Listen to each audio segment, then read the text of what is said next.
કે એસ્પિરિનનું સાચું બંધારણીય સૂત્ર કયું છે? તો એસ્પિરિનનું સાચું બંધારણીય સૂત્ર કયું કે બેન્ઝીનની ઉપર OCOCH3 અને શું આવશે COOH.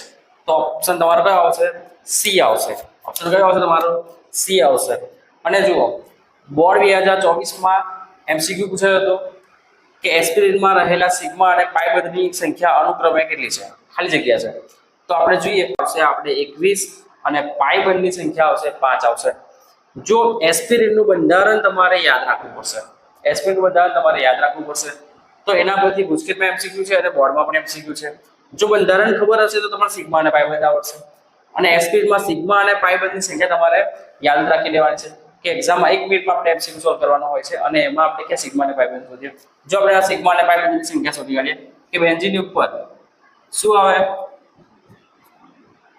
O C double bond O CH3 તો 3 હાઇડ્રોજન હશે અને અહીંયા હશે C double bond O OH એટલે C ડબલ OH છે.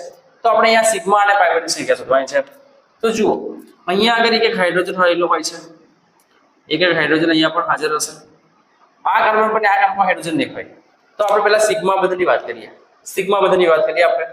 તો અહીંયાથી સિગ્મા શોધવાનું ચાલુ કરીએ કે 1 2 3 4 5 6 7 8 9 10 11 12 અહીંયા એક સિગ્મા હશે 13 14 15 16 17 18 19 20 અને 21.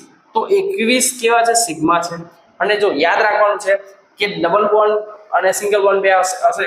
સિંગલ બોન્ડમાં સિગ્મા એકલો હશે અને ડબલ બોન્ડ હશે તો એક સિગ્મા અને એક પાઈ હાજર હશે. ચાલો O અને H વચ્ચે પણ સિગ્મા બંધ હોય છે.